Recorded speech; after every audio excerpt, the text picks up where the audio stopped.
I'm Logan Crawford, and right now on Spotlight, we're delving into the power of emotional discovery with Kris Girrell, author of Learning to Feel, One Man's Path of Reconnecting to the Heart of Emotions. This insightful book explores his journey from studying human behavior to actually feeling and experiencing emotions firsthand. With practical insights and self-reflection prompts, Learning to Feel is a roadmap for anyone looking to navigate the complexities of their emotional world. We're delighted to have this very talented author join us here today on Spotlight. We thank the team at Books to Life Marketing for helping us put him in the spotlight today. And we ask viewers like you to support authors like him by subscribing to our channel and by purchasing his amazing book. The links are below this interview. Kris, great to see you here today on Spotlight. Nice to be here, Logan. Thank you. Tell us a little bit about the dichotomy between studying psychology and emotions and then experiencing them, understanding them, and coming to terms with them as a human being. I think the great mythicist Joseph Campbell once said of spirituality, the best way to ensure that you don't have a spiritual experience is to study theology ahead of time. And I think for me, the best way, or not the worst way, but what happened to me as a psychologist is studying all about emotions and talking about them and teaching emotion and intelligence and so on. Really made it all an academic head thing. And so I really wanted to dig in deeper about that. And then, the challenges in my own life that had me questioning, why do I do what I do based on emotions? Emotions cause us to take action. It's funny that it has the word motion in it, Yeah. So emotions cause us to take actions. Well, why do I do what I do? Because of why I feel. Well, why do I feel that way? Yeah. And so that's what the real exploration was digging in underneath the surface of the emotions to get at what are the thoughts and beliefs that are held down below in the substrate of our consciousness that cause us to emote, that cause us to do. So a lot of it are pre-programming, how we grew up, the way our parents reacted, the way our parents treated us, the emotional level of our homes. Yeah, there's a lot of sociology and nature nurture kind of combination that goes into that pre-programming. It's what you learn as you grow up, and unfortunately for most of us, a lot of our beliefs about ourselves are learned when we're little kids. We learn 95% of our vocabulary before the age of 5. And that vocabulary describes the world. So we learn 95% of our thoughts about the world when we're a little kid. And the world is bigger and faster and stronger and smarter than we are. So we learned that, in my case, I learned I'm not enough. I'm not big, fast, or smart. I'm not that stuff. So, we have one or two reactions to that. We go through our life either saying, "Oh yeah, I guess I'm not," or we go through saying, "Oh yeah, what's this?" And that's me. So Sure. you try to prove that you are enough. Yeah, but that's the driving thing that's underneath a lot of emotions Mm. is, that simple thought. Yep, absolutely. What role does vulnerability play in truly experiencing and understanding our emotions? Boy, that's a big question. And I would say bravery, Yeah. we have to be courageous enough to be vulnerable, and vulnerable enough to be courageous. And both of those are deep emotions that are laden with a lot of beliefs, and thoughts beneath it. For example, some people believe that to be vulnerable means risky. And it is to some extent. So, the dictionary definition of vulnerability is that you're exposing yourself to risk. Mm. But at the same time, and I love Brené Brown, who talks about vulnerability a lot. Vulnerability is the powerful strength of being able to be authentic with what it is that's going on inside of you. I agree. Was there a pivotal moment in your life that you talk about in your book that transformed your perspective on emotions? Yeah, and it's kind of embarrassing to talk about, but I start right off in the book with a conversation between me and my wife, talking about something that I did back when the internet and social media was first coming on board, and I had a very flirtatious conversation with an ex-girlfriend who found me on the internet, and she said, "Why did you do that?" And I said, "I don't know." And that was the beginning of a long conversation. She kept on saying, I don't think you've done the deep work yet. You need to, I've gone to therapy and I participate in all this stuff, done transformational workshops. I teach transformation. Um, and yet I came up with this, I don't know. And what that I don't know was built out of was a blockage around some deep things from my childhood that I didn't want to remember. Mm. And so digging into that I don't know caused me to find those sources, and kind of explode that blockade that was in there. And about three-quarters of the way through the book, there was an event where she had asked me something, and I'd been doing all this work, and suddenly I remembered, Mm. and it all came flooding out of like, this is why, and that's why, and oh my Yeah. gosh, all these things that are at the basis of why I do what I do.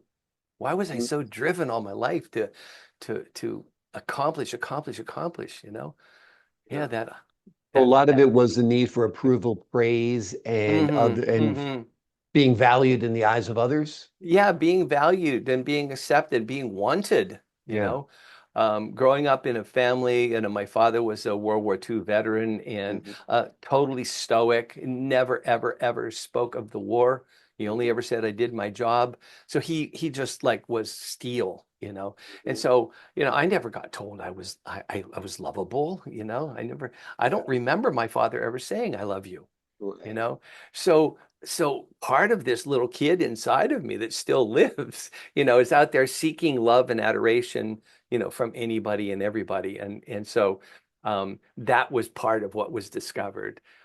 So there's so many things that unfold when you do the daring work Mm. of being vulnerable with yourself and really going inside and saying, what's the thought that's behind the emotion? Yeah. So what we have to remember is, we think we feel, it's like, you get chased by somebody and you suddenly fear, or, you're in the woods and you see a bear, or Yeah. something, and you think you feel a feeling. And it's actually the thought that's right before that that causes that feeling, oh, Mm. that bear might eat me for lunch and I don't want to be lunch, so I better run Exactly. away, right? So, it's in discovering, if going to understanding our emotions and being able to name them. And a Mm. big block for a lot of people is they just don't have an emotional vocabulary. Right. You know? Yeah. I have a couple of charts in the book of emotions that show that there are hundreds of different emotions. And if you ask Exactly. people, what they can name as their emotions, they come up with the dirty dozen, I call it. Yeah, that is an absolutely fascinating part of psychology or interpersonal relationships, the naming of emotions, and Mm, they really are endless. Basically, you can categorize them in those that feel good and those that feel bad, and right. then subsections throughout. Let's talk a little bit about your self-reflection questions in each chapter. How can Mm. readers use them to deepen their own emotional awareness? And give us an example of one of the self-reflection questions. Well, I think the bottom line for me is I'm an educator and a psychologist, and a trainer, and so I didn't want to just do this as a story about emotions and emotional discovery, and I didn't want it to be just autobiographical. I wanted to model what I was doing and what I was trying to teach people about discovering the sources of their emotions. And so the questions were really, after I've explained something, after I've, been a little bit vulnerable about how it was coming up for me, I would ask people, well, what do you think about, what's the source of that for you? Have you ever been in a situation where you felt a feeling and didn't know where it came from? You know, and ask them just to reflect on those or journal about that. And I can just turn to any of the chapters and, what was it like the first time you felt love for someone outside your family? Mm. Just get people to reflect on that, Yeah. kind of thing. So, I mean, each chapter ends with only three questions just to, trigger their own thinking to take it a little bit deeper. Well, that's a great question. What was it like the first time you felt love outside of your family? And usually that's quite an ecstatic moment, because generally it's, falling in love with that special someone, Oh, yeah. and it can be a great moment. And it's a great way to journey back to our emotions, our feelings, our first relationships, why we chose those Mm, relationships, why we were lovable to those people. So it does open up a whole myriad of Hmm. points that people can explore. Um, how has your own emotional journey influenced your relationship with others?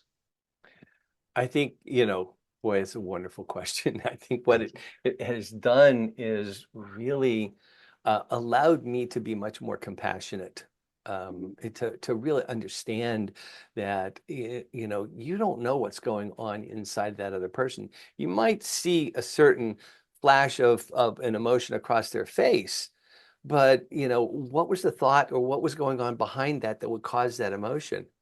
My business partner is Japanese, and one time she was going through a really, really tough time of divorce, and it was so difficult for her.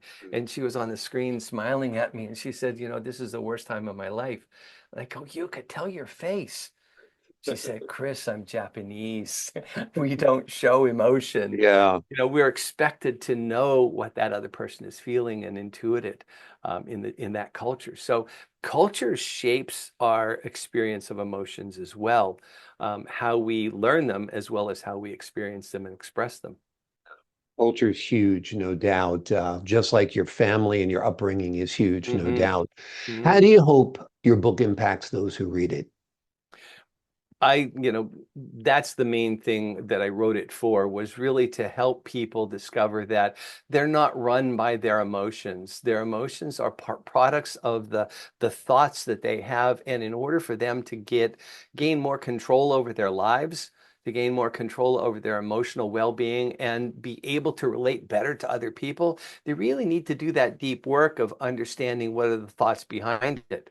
There's an example in the book where I was working with teaching emotional intelligence to a group of research analysts at a biopharma company. And they were what, like you said, good and bad. I called them emotionally binary. They had two feelings, good and bad, or not so Right. good and not so bad. And so I created this Mendeleev periodic table, just like the scientific table of elements, listing all of the emotions that I could think of. And I just made it up, but I wanted to show periodicity, and I also wanted to have fun with it. So I gave them chemical symbols and atomic weights, like love has the atomic weight of 3.14, which is pi, which love makes the world go round. Gratitude has the atomic weight of 24/7, because you should, So I just put all these little visual jokes in it, and it got them to be able to start talking about this, anger is not the same as frustration, like those Mhm. are two different emotions. And if I am a manager or a leader of an organization or a team, and I think that anger and frustration are both just bad feelings that we want to machine away or make go away, I'm not going to be very successful with that person. So my hope in writing this book is that it teaches not only a language of emotions, but an understanding that there's something behind the emotion that you can learn about yourself and be able to understand why you feel the way you feel and why you do what you do much, much better. Very, very intriguing. Final question. Let me ask you about the book title, Learning to Feel. Other than sociopaths who have no empathy, do we really need to learn to feel? I picked the title really to evoke some emotion. For people to say, "What do you mean learn to feel?" I feel, I have a friend who always says, "Yeah, I feel with my hands," but but I picked the title really to get people to pick it up, you know. Like, what do you mean learn to feel? Why should I grab this book? And once I got it in their hand, my hope is that, they'd open the pages, they'd see something that would intrigue them, they'd catch one of those questions that evokes something in them, and I'd have a sale out of that. Absolutely. No, I think it's a great title, actually. And I think in many ways we do learn to feel or understand our emotions better, particularly by following some of the prescribed steps in your book and looking at your path as well. The name of the book is Learning to Feel, One Man's Path of Reconnecting to the Heart of Emotions.